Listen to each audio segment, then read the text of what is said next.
Good morning, friends.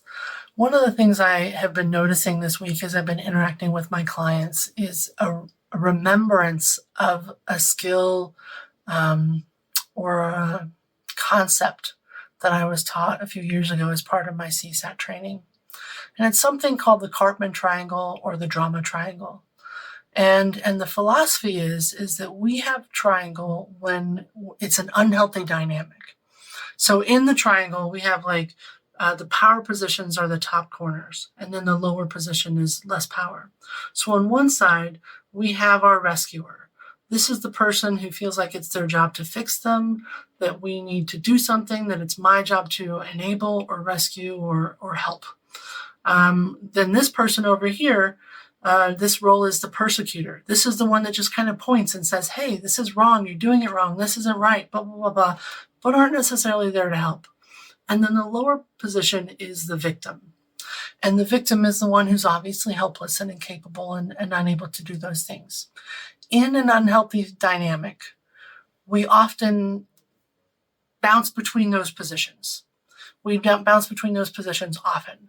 And the tricky part is if we grew up in a family dynamic where the drama triangle was a regular occurrence, it may be something we bring into our family that we're building, or in our relationships with our peers or coworkers or things like that. So it's important to recognize what role we tend to default to, what our go-to is, so that we can begin to choose something different. So for example, years ago, I was driving my car, my first car, and while I was driving, the caliper burst. And at my best understanding, the caliper is something that manages the brake fluid on my brakes. So my car was not stopping. It was not safe. It was not good. And usually when my car broke, my dad was the guy who would fix it. He loved fixing. He loved helping. He loved doing that. But because of the severity and urgency of what happened in my car, I pulled into a shop. I pulled into a shop to fix it because I needed someone to fix my car, because I needed to be able to use it, and I didn't have the time to negotiate a meetup time with my dad. No shade on him. So the guy fixes it. He comes in and is like, I don't know how you survived. It's a miracle you got here safely. And I was like, whew, I'm so glad I went and I did this and I took care of myself and just did something healthy. So a couple of days later, I was at my dad's and I was telling the story of miracle, survival, all the stuff. And my dad said, if you don't need me anymore, I might as well just kill myself. And it was like, what? That was not even the conversation I was having. But for him, because he couldn't be my rescuer, he then became the victim. And even though I had done something good for myself or healthy for myself, that it was then a problem because I wasn't thinking about his feelings when I was thinking about mine. And it was like, what was that? And so recognizing what are our patterns? What are the things people do to bring us into their drama? Now, here's the other thing. When we're healthy, we have the opportunity to do the healthy relationship triangle. So at one point is our ownership. We have to be able to own and recognize, hey, I'm having a hard time because this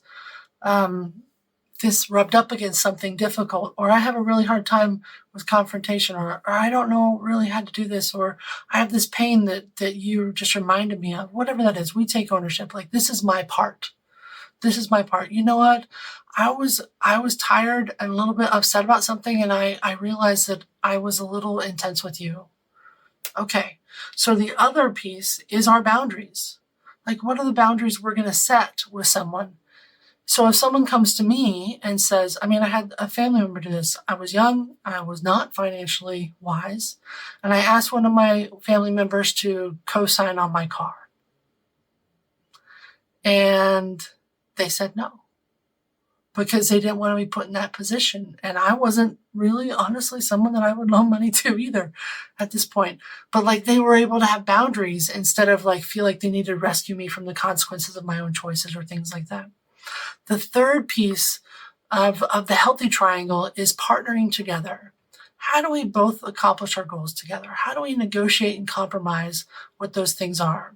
So paying attention to, if I want to be in the healthy triangle and someone's inviting me to the drama triangle, what are the steps I need to take to be able to have health in my life without being pulled into the drama?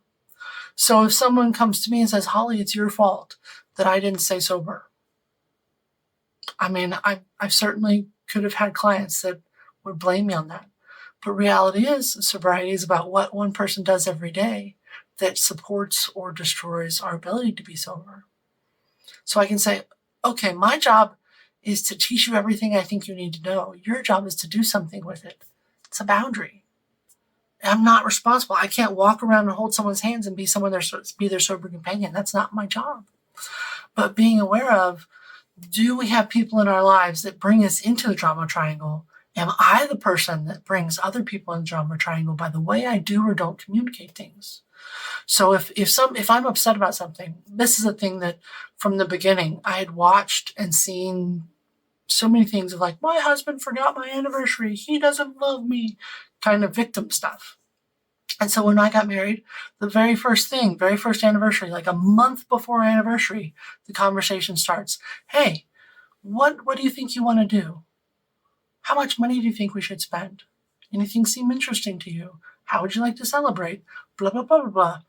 And the thing is, we're partnering together. We're setting boundaries for ourselves, that we're taking ownership of what we do and don't want to do.